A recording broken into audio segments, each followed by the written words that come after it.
Small Bird Story. Once in a forest, there was a small bird who loved singing. One day, a big bird heard Small Bird singing.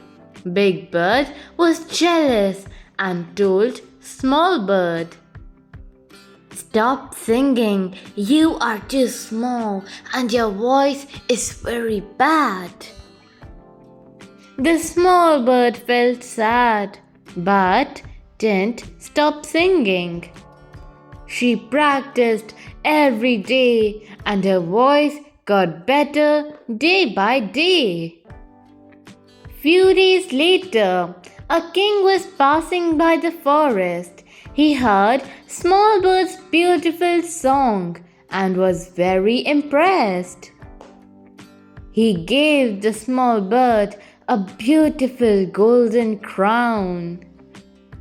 Moral: believe in yourself.